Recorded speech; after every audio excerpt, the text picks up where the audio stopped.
Okay.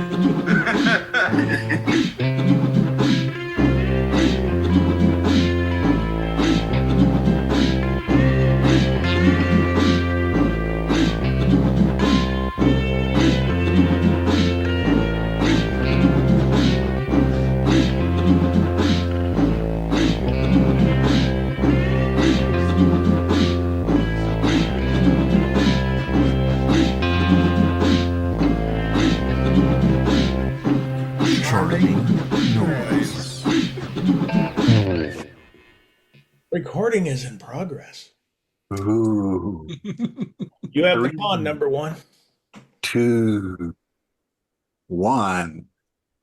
That sounded really sexy. Sorry.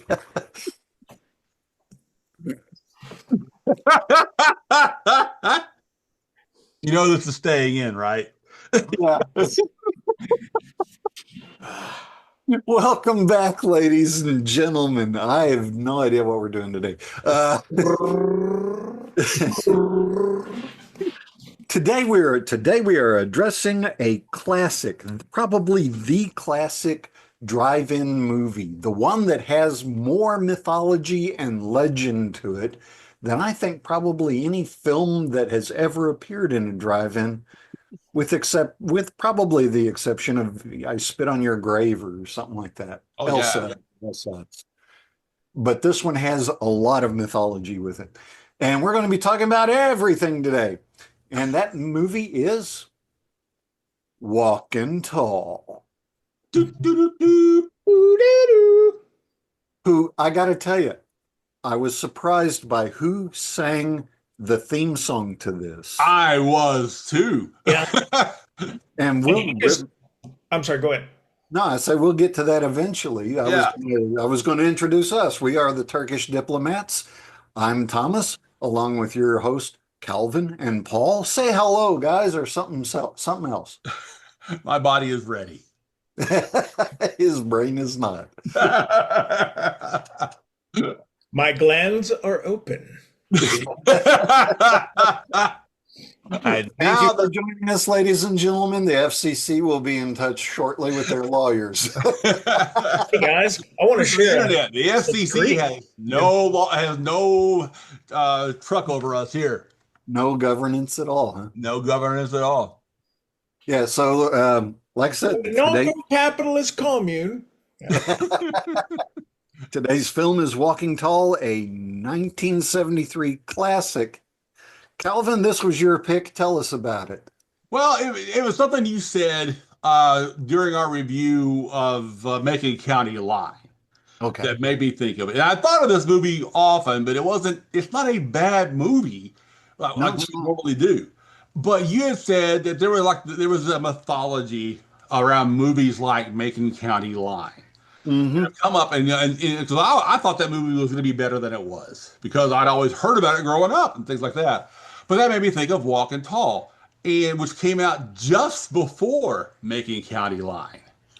But Walking Tall is like something you said. You know, it's set. This was the movie. There's so much mythology around this movie.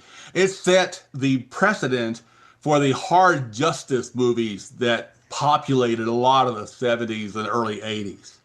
I got figures on that. Oh, good. You know, y'all want to hear one? Yeah. Always. No. Okay. All right. Yes, of course we do. Of course.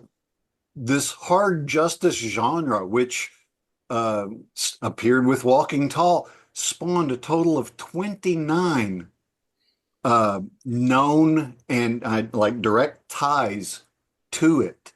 Wow. That's everything from Death Wish to Homefront to Cobra, Raw Deal, John Wick, Faster, Billy Jack. You just keep, Oh man. They're all in that hard justice genre, and they all just sprang out from Walking Tall. Huh. All like single heroes, right? Yeah, like the vigilante justice sort of a thing, but and they've got something that like marks their personality, like, you know, is their signature, like a hat or a hickory stick or Yeah. But that, but you're right. But yeah, because I mean, like you said, like I said, Tom had mentioned the mythology, and that made me think of Walking Tall. And I remember seeing this at the drive-in, but I didn't remember a whole lot of it. Yeah. So as I was watching this movie, I'm thinking that this is obviously not the kind of movie that we talk about most of the time, and I'm glad we are because of what it did for the whole drive-in movie, experience. This Because is by far our most popular movie we've ever reviewed. oh, absolutely, yeah, yeah. I Um, don't know, guys. I think, Bigfoot and the Navajo was pretty.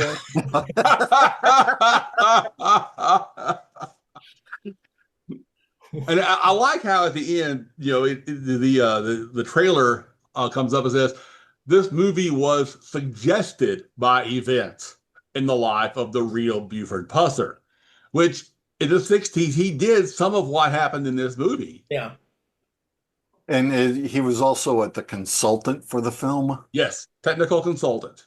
So I've yeah, never seen the remake they did with The Rock, which I've I've heard. seen that. That's pretty good. And Yeah. again, it follows nothing of what actually happened, but it was a good film. Oh, okay. All right. I mean, Um, there was a sequel to this called Walking Tall Final Chapter.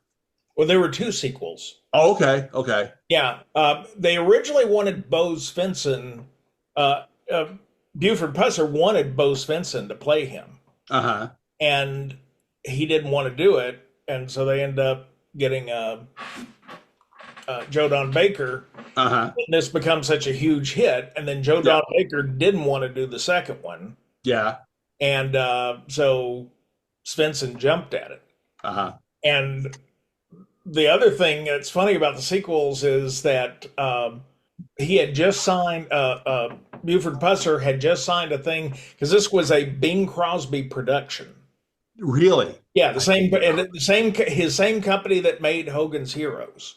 Oh, wow. And I so didn't know that either. yeah. It flashes it on the screen very quickly at the very beginning during the title sequence, and that's it.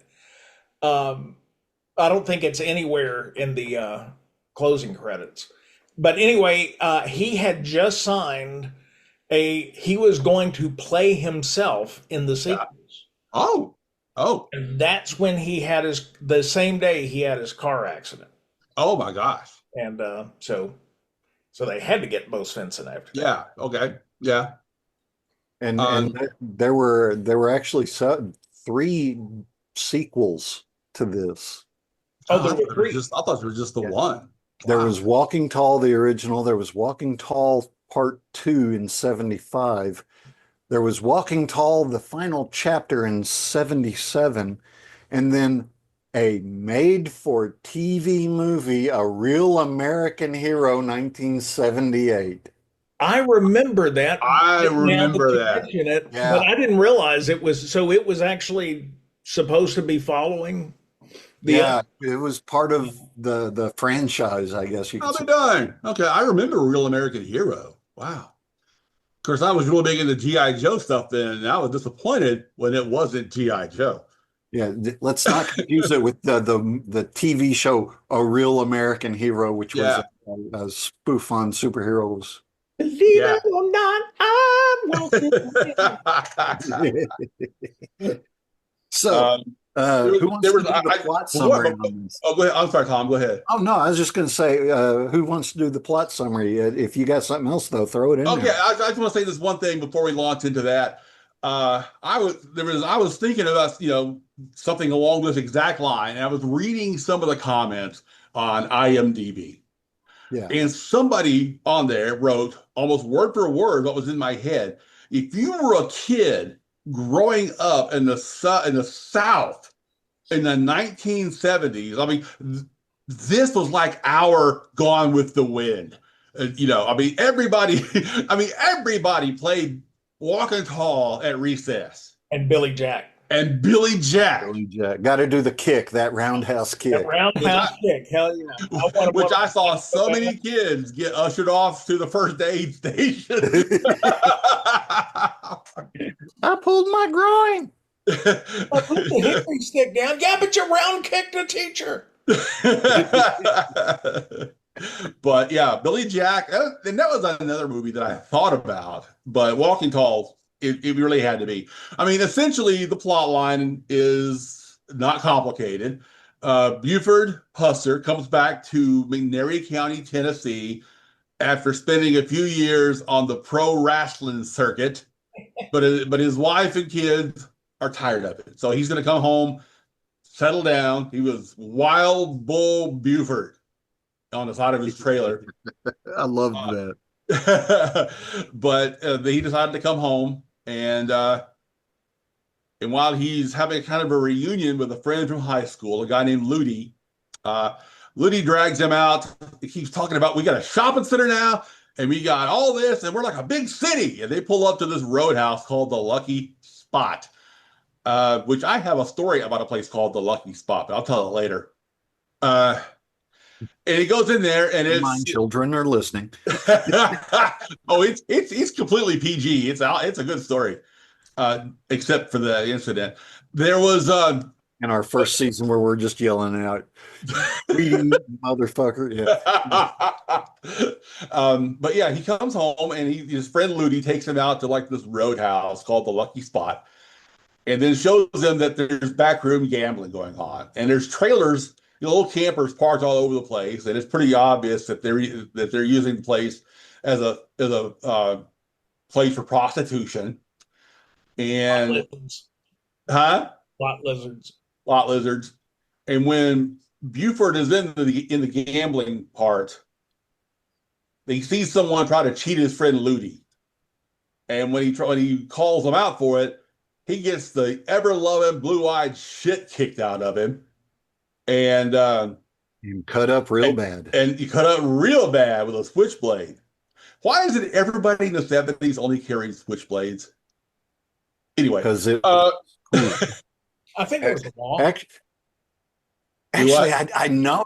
I think that was started by Lee Marvin oh, in wow. one of his old gangster films. Maybe He so. he was like, the Switchblade Kid or something like that. Oh yeah, And it was I mean, he was really cool. Hell, he's Lee Marvin. He was really yeah, cool in everything he did. yeah. But he pulls the switchblade out, and it became like James Dean in his comb or his red jacket. And everybody had to have one. Yeah, yeah. And it was in But West Side Story. huh? It was in West Yeah. Side Story too, Oh yeah, yeah, that's right. Anyway, yeah, so they beat up Buford, and and the doctor comes to his house and does all the surgery on him there. Said it takes Talk about 200 house calls. and of course, this lights a fire under him about he doesn't like what's happening in his hometown. And he gets a job working with his dad at a sawmill. He And his befriends best friend shows up. his best friend shows up, was a black guy, and there's some civil rights elements to this movie because he gets his friend over a job despite what his dad thinks, I and was then really disappointed in Rockford's dad. And Rocky. um, but it just goes on, and he is tired. He gets more and more tired of the corruption in this town. Because when he goes to trial over this, no one gets punished. They just drop the charges because there were no witnesses about his fight and everything. So that's where he this ripped whole off his shirt to show the jury how. Well, that was later during the trial. Yeah. After they tried to after 11 that's later. But yeah, he does do that. And but it's pretty obvious from the start. The sheriff's on the take, the judge is on the take. They keep telling him that he should play ball and be like them, or it's going to go bad for him. And of course, he eventually runs for sheriff, wins by a landslide. Yeah, I love the way that in all of this they kept, although the majority of the characters were kind of stereotypes, they set up good guy stereotype, bad Yeah, guy stereotype. yeah, They did yeah. that through the whole thing so that you knew exactly where everybody stood. That's right. You did. Of course, Except of course, except, of except course, for that one lot lizard with a heart of gold. oh yeah, there's always that one, the hooker with the heart of gold. Um, but he wins by a landslide because the original sheriff was dead. But that wasn't Buford's fault. He was Sort of. he was running for his life, and the sheriff died in a car wreck. And one of the crime bosses is a woman named Callie, and she says we have to, we can't vote for our dead sheriff, or otherwise, so we got to do something else. So it just goes on and on with him fighting against this corruption. He almost dies again because there's some people sent up from Alabama who try to assassinate him on a dirt road. He lives through it. The doctor comes to his house and extracts 3 bullets from him. Was that like in his jaw? One of them was in his jaw or something, his face. That was at the end when the guys with the machine guns Oh, came by. okay. Yeah, Because he yeah, had a On bunch his of it. face, but like the jaw one was from, yeah, the last shoot. yeah, Okay. yeah. But I'm just amazed that this doctor just drive out to, up in the hills of Tennessee. It's like, yeah, we don't need safety or sanitary, places. And you find Here, out let me later just, it was only $50 charged. yeah, yeah. I mean, kind of made me laugh because when I was a kid growing up on the farm, if we were doing something with cattle, we had a spray antiseptic that was like this brilliant purple that we put on the cow. And I was just thinking to myself, yeah, that's probably what they did. They just sprayed him down with this stuff and let it go. Probably. Get the purple stuff and the super glue. Didn't have any ticks after that. No, that's true. Um, but yeah, it really was a good movie. And eventually, the bad guys retaliate. They kill his wife um, while he's driving home from a picnic with her. Do you guys remember from seeing it before? I did not remember that her death went on and all the mourning and everything goes on for so long. It's like 10, 12 minutes of the movie. Yeah, it does take a big chunk of the end of the movie. Yeah. Um, I know when I saw this on television a few years later, they really cut that part short. I think so. Yeah. Yeah, they did. But eventually, his wife gets killed. He knows who did it, but he won't tell the people at the Capitol and the governor's commission because he doesn't trust them. Um, so he goes to the funeral with this plaster neck brace and face cover from being shot. He was not Goes to expected the, to be there, apparently. huh? He showed What? up last Yeah, minute. yeah, he showed up. No one expected him to be there. And after that, he drives out to the lucky spot in his official police car with all that gear on his face, drives through the front door and kills the 2 guys who were behind all the bad crap. And at some point earlier than this, he did thank Lou Ann, who was the hooker with the heart. Um, he gave her money to get out of town because she wasn't going to be safe because she was acting as an informant for him inside the bar. And Yeah, she kind of had She a turned out to be in love with him. she did. She had a thing for him. She really did, but she knew he couldn't go anywhere. And he was like a paladin, true to his faith and his word. But He didn't give in. he did allow himself a little hooker sugar. Well, you have to do that. It's in the paladin book. Um, Booker Go sugar. to the hills. Go to the hills. I've seen his underwear. We got to get married. Uh,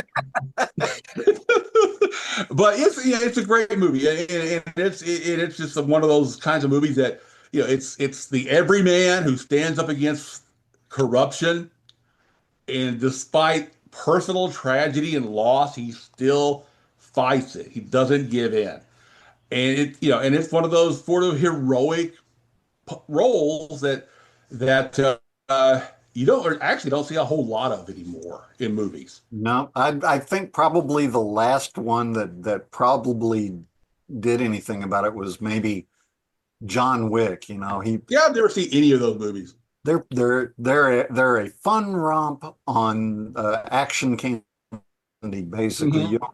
It's pure That's mind what I've candy. heard. You don't have to understand anything to watch it. You just watch it and Yeah. enjoy people. I've seen the first one. I haven't seen the others, but John Wick is good, and I do kind of like the best part of John Wick is, you know, just them talking about John Wick.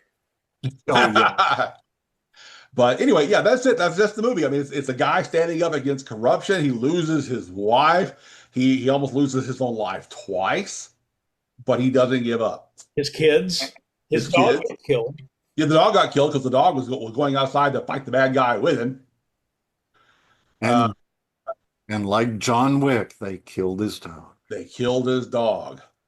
And this movie was the second movie in a row where we've seen a very young Leif Garrett.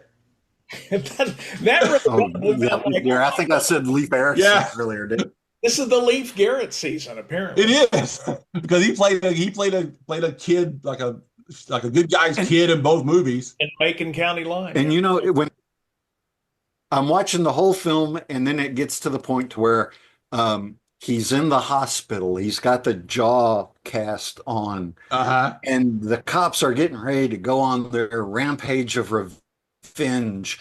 And then they all stop, and then they part like the Red Sea. And here comes Leaf carrying a 22 rifle through the hospital hallway And a box of ammo. And and a box of ammo.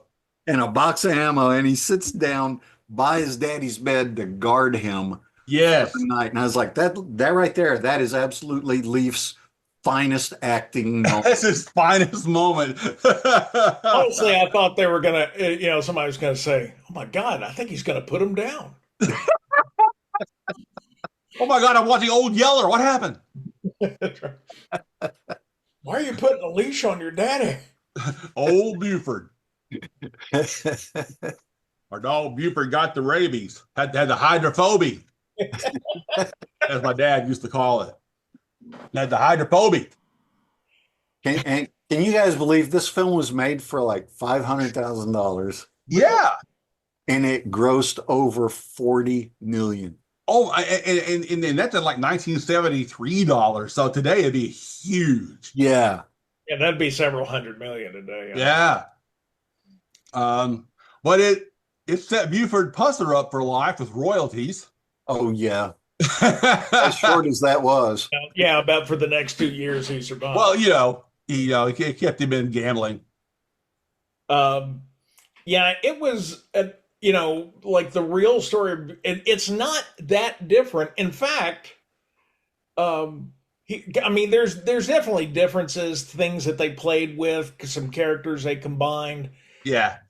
But he was apparently like shot 7 different times while he was sheriff, Yeah, something like that. and stabbed 3 times. Yeah. He One thing they don't cover is, so sheriff was not his first. He was elected constable of a town called Adamsville in McNairy County. So Okay. he was already like working as law enforcement when he ran for sheriff. Oh, okay. The sheriff really did die in a car accident, but not trying to kill Buford Pusser, apparently. Yeah. I think they played with that a bit. And That and most of the film, yeah. yeah, there was, I mean, they definitely, the towards the end of the film, well, the last scene after he shows up at the funeral, which no one thought he had enough health to show up at the funeral. Right. Right. And he wears one of his famous, only buttons down to here kind of shirts. Uh-huh. And he had the same kind of shirt on every time you saw him. Yeah. Yeah. Except for that red shirt. He had the same kind of shirt. Yeah. And when he goes to, run into the Lucky Spot front doors and kills those guys. And then the rest of the funeral shows up. And Yes. the mob everything out of there, and as you're going to credits, they have a big bonfire. Yes. Yeah, and well, which I thought myself, they don't have permission to burn this building down, so they decide they're going to film it as a bonfire instead of just torching the damn thing because they come running out of it with torches. Yeah. Where do And people in all of their movies? Sunday, funeral clothes too. That yeah, Yeah, yeah, they just came right straight from the funeral and did that. And where do people in movies get torches anyway? They just show up with these torches. Um, torch well, mark. it was the winter time in Tennessee. oh, please, that Christmas scene the next day, Christmas Day, it was greener than June out there. Yeah, they had short sleeves on. I was like, I know it didn't start getting warm at Christmas until like, the 90s, but look, good God, there is not a dead leaf to be seen in this shot. Yeah. So what was your favorite killing? my my favorite killing was probably when he shot Callie, the woman who ran the whole crime thing, because she had set him up to come down there and was gonna shoot him with a sawed-off 12 gauge that she'd hidden under her coat. She misses somehow, and he jumps back up and shoots her once in the head, and she throws her head back and looks surprised, and then he shoots her in the right eye. And she actually tries to look at her eye hole before she dies. It's real quick. It's like, oh, then she drops. Yeah. Yeah, that was probably my favorite as well. I agree. I agree. That was a glorious death. It was, yeah. I The, mean, the Klingons would have loved that one. He now lives in Stovacor. but I mean, and of course, this movie had like this, every stock Southern actor in Hollywood in it. Oh yeah. You know, I couldn't remember all of their names, but you look at them and you go, oh yeah, I know that dude. yeah, yeah. Because I saw that guy on this movie, and I saw that guy on this TV show, and apparently, this was like, this movie was the one that launched Leif Garrett into stardom because he began making like guest appearances on TV shows and things like that, and then they made him sing a couple of cover songs when he was 16. Then he sang a disco song, and then he became a drug addict, lived on the streets. After that, it was all over with. So, and his sister, Dawn Lynn, also played his sister in this movie. Oh yeah.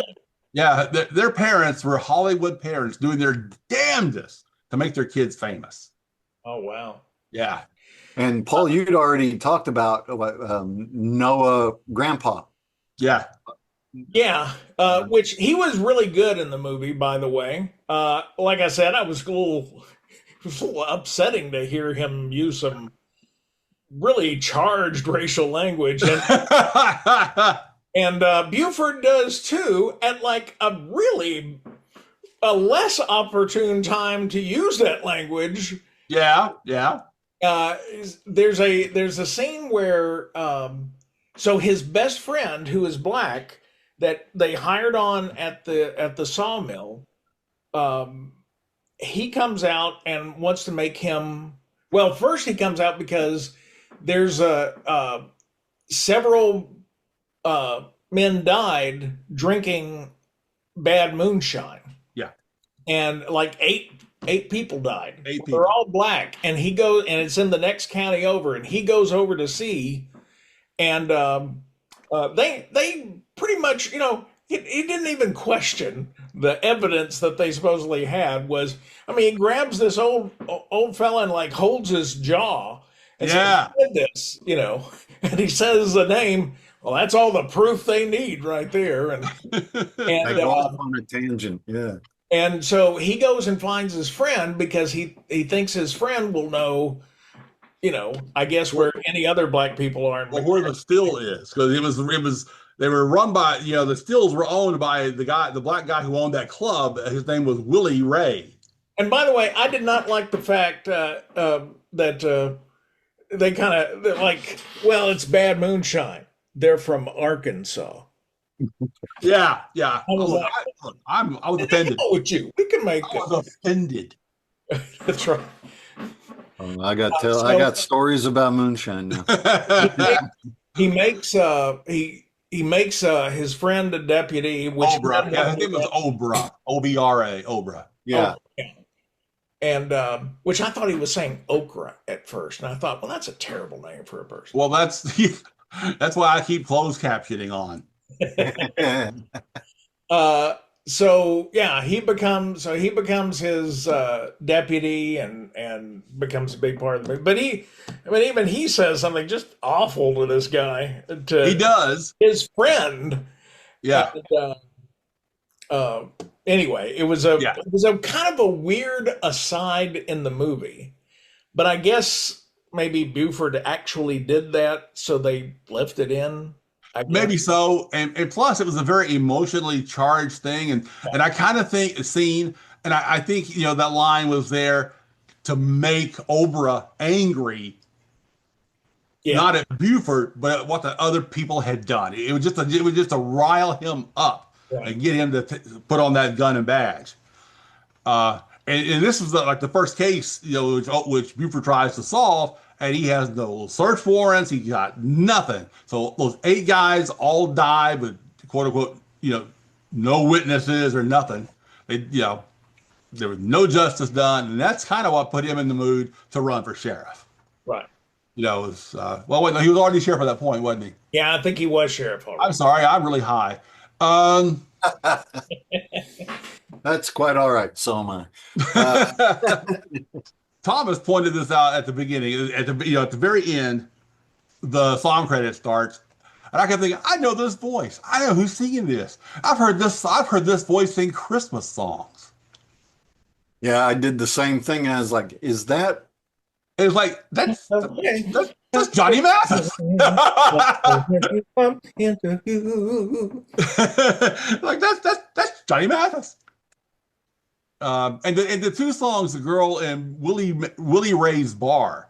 That girl was not only she was pretty, she had a voice, and those were some good songs. You They know, in were. the early 70s, they would have these live bands, Yeah, like in all the police procedurals, because remember they had in French Connection, they had a live band, yeah. what I was really interested in is why this band is playing in the middle of the day. You know, because he goes outside and it's like noon. You know. Because Christmas comes in June in that part of Tennessee. That's why. Oh, that's right. Yeah. Yeah, Uh, and and I remember, as a kid, there were, there was the talk about, oh, all he ever used was that baseball bat, that hickory stick, that big stick, and how he survived being shot 900 times or whatever, yeah. and And it, I remember the stick being an actual 4x4. In my head, it's a 4x4, but it's a stick he whittled at first. yeah, and then it just became a tree branch, and then I think whatever they could find. Yeah, because at the last of it, it was a piece of ash wood. But yeah, in my head, it's a 4x4. I had thought it was a baseball bat until Yeah. I'm like, well, that's pretty big and also not very, that's a little unwieldy, it seems. He seemed to do well with it He did okay with it. Yeah. because he janked up those guys the first time he walked into the lucky spot. Oh, yeah. When he hit someone with the stick, they burst. Yeah, Like he taps that one guy like on the back of the neck, and when the next shot you see this guy falling forward, it's like they have put a spigot into his back and opened it up. You know, This is the last scene of the day. We've got like 17 squibs left full of fake blood. Put them on Joe. We'll use them all up.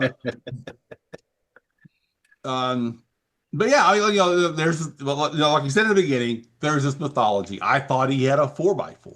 Paul thought he had a baseball bat. We all remember this movie, but we remember parts of it differently. And I think that's mythology right I there. think I mostly have seen it when it's on television, and Hmm. gonna have quite a bit of editing.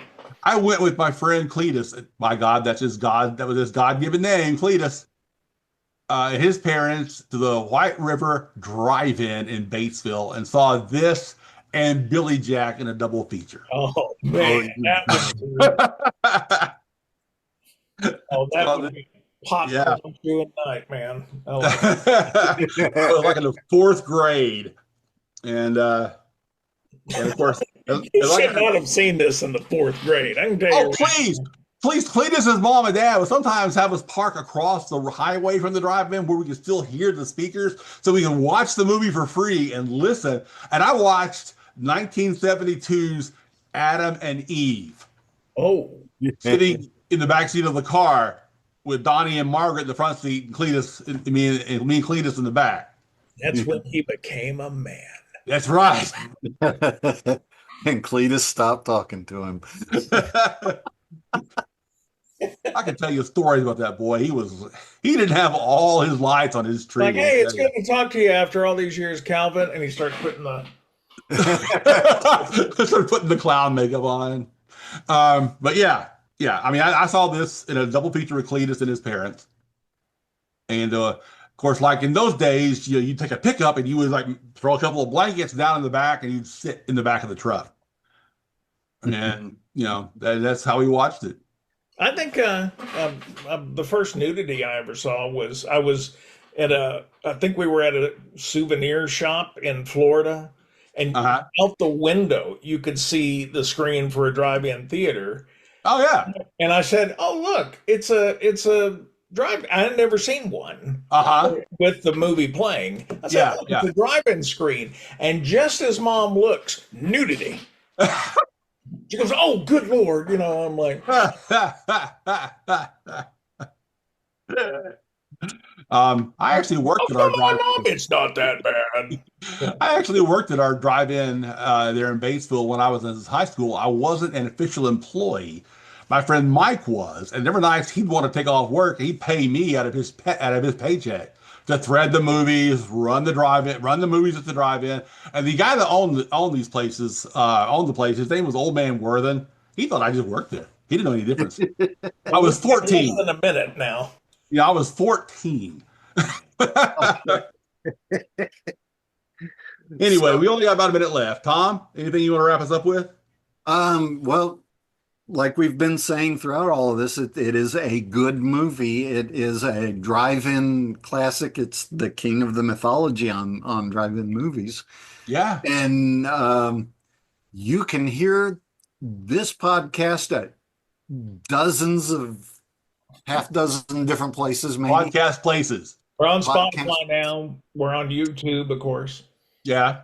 And we've got a website that is now currently under construction again because it all went away for some reason. Who didn't pay the bill? Well, it was free, so hey. Oh. Somebody needs to take a hickory stick to these boys, I think. Well, anyway, we hope you enjoyed the show, and we invite you back for the next episode of Turkish Diplomats Present Charming Noise.